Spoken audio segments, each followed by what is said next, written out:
Hi everyone!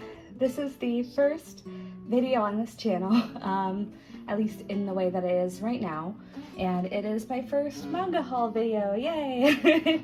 So, bit of background since this is my first video. I'm Happy Beeps. I've been an anime manga fan since the early to mid 2000s. I kind of convinced myself I had gotten out of it mid that time, and now I'm getting back into it and enjoying myself, and I thought, hey, why not show off some of the fun manga that I've been buying, because yeah, I'm trying to rebuild my childhood collection as well as build up some new favorites, so I'm excited to keep up doing this. And yeah, so this is my first haul of this video, which is just the manga that I bought in August of 2021. So first up is Marmalade Boy. I have the first 4 volumes, and this is actually the first volume of manga I ever bought, Marmalade Boy volume number 1. I honestly really regret selling this. I sold it before I went to college, and in hindsight, I should not have done that because it is just a really sweet romantic comedy manga, and now that it's out of print, getting these again is being kind of annoying, but I already have the first 4 volumes. A little bit worse for wear, but honestly probably as good as I had them when I sold them, so not too disappointed about that.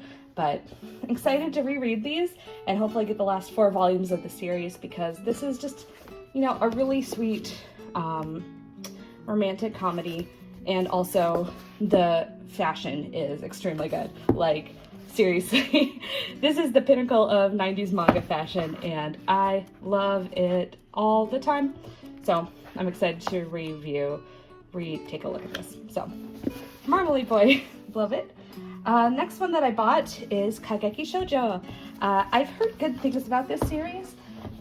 I actually haven't watched any of the anime that I think just started airing this season, and I know that this is a fairly popular manga, but I haven't read any of it, so I bought the first volume. I had to do all the research to find out which was the first kind of bit in the series, because there's 2 different number 1s, but this is the first one. When I was in, the last few years of my high school years, I was actually really into Takarazuka Theater, the all-female theater troupes, and they do some really beautiful theater productions. So I'm a big fan of the kind of opulence and just the general aesthetic of Takarazuka, so this is going to be a fun one to read. I haven't read this one yet, but I'm really excited to pick it up and get into the series. So, next one is Blooming 2. I haven't read this one yet, but every so often I get into a real kind of Yuri kick, because it's just really cute, and there's so many cute scenarios, so I'm really excited to pick this one up. This is really one of those series that I've heard nothing but good things about, and it just looks really adorable, so I'm excited to give this one a shot and then get more volumes of it. Next up is Otakoi, and I have volume 2 as well, and I really like the series of anime that was based off of this, so I'm really excited to give more of this a shot and read the manga. One of the things I really love about this manga is that it was started on Pixiv, the Japanese image sharing site, so it is a little bit tough to get into, I think, at first, just because it doesn't necessarily feel polished. It feels like very much a first manga, but really it ends up having a lot of really good stories and really fun characters. And just in general, I feel like it gets the concept of being an adult with nerdy hobbies, which, as somebody that is an old in the anime fandom, I'm 30, this is really relatable, as the type of person where I have to go to a normal office job, and then somebody mentions a video game, and I'm like, oh, What is that? So I think that it's really fun to have that kind of aspect, and also the fact that all the characters are adults. That's really fun too. So I really loved these first 2 volumes of it, as well as I loved the anime. So I am excited to read more volumes of the manga, and yeah. Next one is Witch Hat Atelier. I haven't read this one yet, but it just looks so cute. I am just like so overwhelmed how exciting this looks, how much this looks like this is up my alley.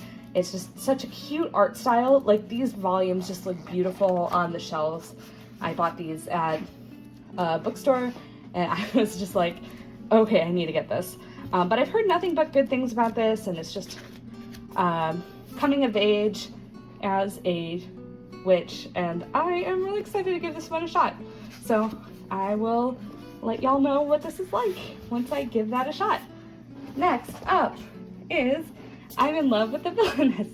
This is an interesting one because I actually read the light novel, or the first light novel in the series, and I didn't love it, but the thing is that as a concept, it is just real cute, where it's basically the idea is that it's kind of like the, if any of you have seen the anime of My Next Life as a Villainess, it's kind of the same idea where it's the main character is isekai'd into a otome game, but this time she's isekai'd into the main character's position, and she just has a real big crush on the villainess of the anime, or the game.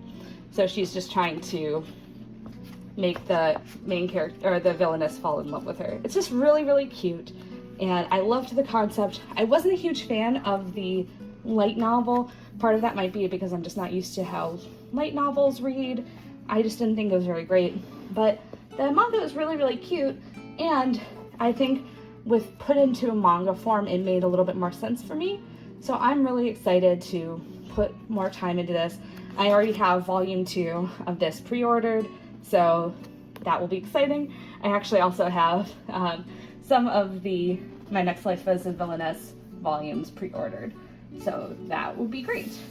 Next up, I have Rent-A-Girlfriend.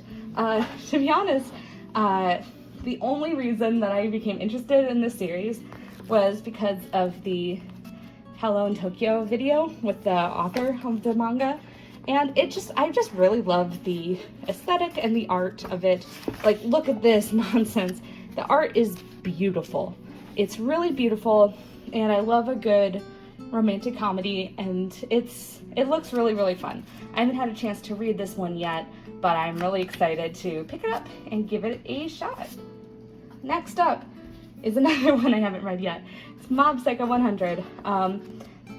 So part of the reason that all of the manga in this video so far have been really, really on the kind of girlier side is because I've been reading a lot of manga on the Shonen Jump app, and that is such a good deal that I'm really going to have to get a good deal on the volumes of the manga to actually, want to buy them physically. I'm looking for that Assassination Classroom box set whenever I can get it.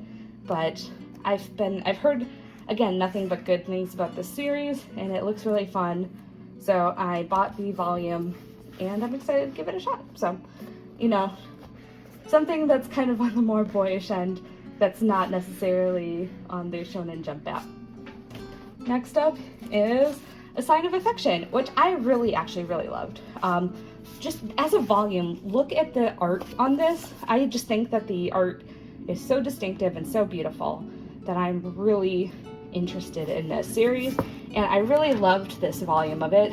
Basically, the protagonist is a deaf college student who begins a kind of relationship with a character who basically does a lot of traveling and likes learning about different cultures. It is just upsettingly cute.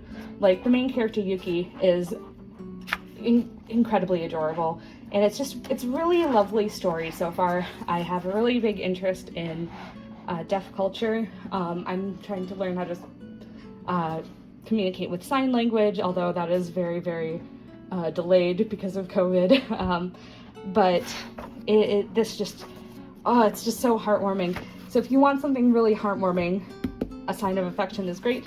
And again, just look at that art, just the kind of watercolor aesthetic of here and just the cuteness. Oh, I'm just obsessed with it. So I am really happy that I picked up this volume. And yeah, the last series I'm going to talk about is one I did not expect to get so deep into, and that is the Quintessential Quintuplets, which I have wherever the last volume, oh, there we go. I have the first 5 volumes of. I've actually only read the first 4, but I have more volumes on the way, so I'm ready to read the 5th one pretty soon. This is one I just did not expect to fall in love with as much as I did, but I really did. You know, the idea of a harem series with quintuplets, it's kind of cute, but could get kind of weird. But I just love, the characters are just so lovely, and they are so well written, they're so well designed, and there's just so many lovely bits of this series. I can't believe how emotionally invested I am into these siblings and into Futaro, who's actually a really good harem protagonist, which is not something I expected at all. So I am just really falling in love with the Quintessential Quintuplets. I think I'm probably going to get all of the volumes of this sooner or later, but yeah, centering this because I'm, again, only 4 volumes in, but Yotsu the best girl at the end. Alright, so that was my first video on this channel. I am really excited to keep showing more manga with you. I have a couple of other ideas for fun series, but you know, let me know in the comments if you have any fun ideas of things that I should read or things you want me to talk about, and I will see you in the next one.